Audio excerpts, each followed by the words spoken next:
again. Got the engine all built back up. Well, there's a long block if you like, if you want to call it that. Stripped it back down again. Sorted the studs out underneath. I'll show you them in a minute. Just one stud. I'll show you that. I had to use the old oil pump because the parts people sent me a 29mm oil pump. So I ended up with about a mil, a gap, sitting behind the pump. I used the gaskets that come in the kit for it. It still wouldn't block it up. So then, even when I was using a 29mm oil pump, you put the cover on, because the pump gears were sitting outside it, it would lock against the gears. So once you put your plate on, it would lock the engine up. So I'm using the original oil pump, cleaned it up, put Permatex red RTV silicone on it. I was tempted to put some of this high-tack stuff on, with it being a paper gasket, but use the Permatex. Ran Permatex along the block again on the case, just on one side this time, there's not as much. Cleaned the cam plug, got that back together. It's all torqued up on the 12mm studs for your main engine bearing ones, and then the little 13mm M8, I think it's M8, yeah, M8 nuts and bolts. Got the head studs in. I've not torqued them up. I can't remember off the top of my head, because what happens is, I can't remember if they sit flush inside the block and then you just leave them at that, and then from your centre ones that are flush, you can just get a straight edge across it and just where you want the studs then. Top one's usually smaller than the bottom ones. This one's got the recessed stud, so that this back one uses a longer one.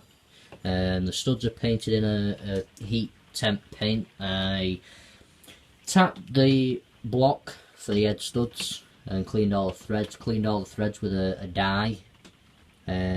All the top studs, all the main studs, oil pump studs, I removed them before, cleaned them up, stuck them in the ultrasonic cleaner. Made the gasket for, I can't remember off the top of my head whether you used some of the rubber seals inside there that you get in the kit, or because on some of the parts places they have this gasket, so I just got some gasket paper, made my own seal. I think they wanted £1.60 for the gasket, and you can get gasket paper for a selection of gasket paper off eBay for about £4, I think it was.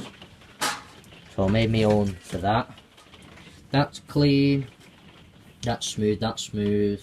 Distributor drive gate is in with the small half moon shape facing the front at TDC, which is suggested how it says in the Bentley manual. Pistons are ready for giving a wipe down with brake cleaner, then I can assemble the rings on them. Put the pistons back in here, put the barrels back in. I'll show you the sump now. Yeah, we'll get there. Will it lock up that way? It might do. I'll go back this way. Sorry about the bad camera skills.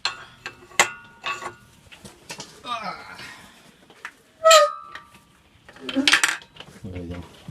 There we go. That should lock there for us for the time being. So, this one was the only problem that I had. The stud, there's not much of the thread sticking out. I've not got one of them stud pullers, if you've seen them. They have like little ball bearings, if you like, inside that grip onto the stud so you can pull them out. The rest, so I stripped the case down again after the other video that I made. I need to post everything together, so I'll edit it all into one video, so it'll be like a big update video for you.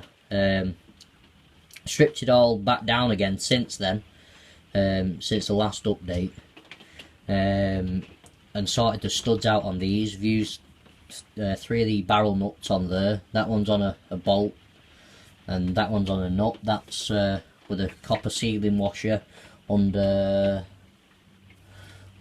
them three, them two bolts there. That nuts, should I say? That bolt has got a copper sealing washer. Them two haven't. They should be all right. That one is a nut, but the threads aren't on so much, so I just put some gas Permatex around it. Any of you know that use Permatex, it's like shit hot, shall we say. I think I told you about them. They're the Allen key, not the flipping crappy ones that you get as standard. Did I put them back in there? So you end up with them as a flat, as a screw, and the screwdriver doesn't fit. Even this doesn't fit. So your big screwdriver like that doesn't fit them, and it will probably, or that one's the same size. That probably won't fit it either. So you've got to make your own out of plates, a bit of angle iron bent and then ground down so it fits into the slot just enough so you can get rid of it. Did that okay on the front one. The back one I had to go a chisel and a hammer, knock that one out. So I've got the Allen key ones. It's also got the oil pressure booster kit in it, so that should be okay. The manifold's going back as well because that is just crap. I've got another manifold that is the same as that, and it all lines up perfectly on the heads. I don't have to elongate the holes like I would have to on that one, so that's going back. So is the oil pump. And then what I'm going to do is, I've got the 1200 exhaust. The only problem I'll have with is the preheat tubes not lining up with it, but because they're on steel pipes and I still need to drill them to get rid of the carbon out of this other manifold I've got, so I can adjust, I can re-weld them and adjust the pipe enough so I can fit it onto the 1200 exhaust. So I'll be doing that. So nearly there with the engine. Been messing around with Ford IDS again. I think we've got it sussed this time. So tune in for another update video on the Transit van. We'll get that done. Get the Transit van done, get my Beetle back going again. Then, what else have we got to do? I've been breaking caravans lately with my dad. He used to run his own company building horse boxes. So that's what he used to do. He used to run his own company building horse boxes. Used to repair caravans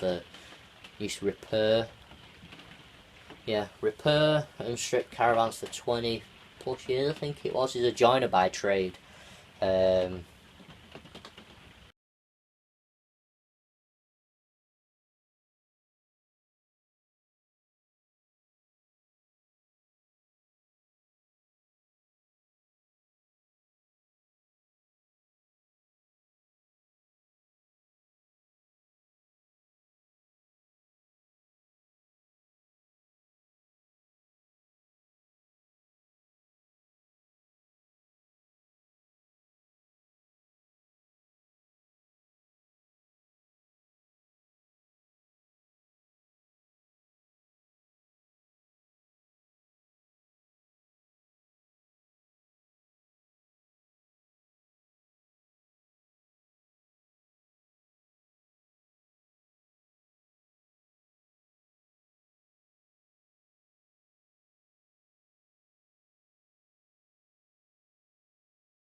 So yeah, joiner by trade. So I've been doing that with him. He still builds the odd motorhome here and there. So I've been stripped the caravans down for the water heaters, the sinks, stuff like that. You don't use any of the furniture, it's all old and damp crap. So I've been doing that with him. I will also go another video about the website that I've done, where you can get LPG products on. It's also a bit of a blog as well. So I blog on there occasionally. I've just sorted my laptop out. I had some hard drive issues, so I've managed to sort that out. So what I'll do is I'll make another video for the website if anyone's interested to have a little look before I make the video. It's called allaboutautomotive.com. My brother made the domain name, not me, nothing to do with me. My brother's the tech person, so I asked him to do it. But basically it's the LPG stuff that I can get, so it's all the valve saver lubricant, the valve saver bottles, some Valtech injectors, filters, any other bits and pieces that anyone needs, just message me, I'll sort you out a price. But anyway, thanks for watching. I'll go another video about that, and then I need to do my channel trailer, and I need to clean that up, because eventually I'm getting a tyre machine that will go there and a wheel balancer. Not be expensive with the assist arm ones like you see at the fast fit places, just bog standard tyre machine and a wheel balancer, and that'll be that.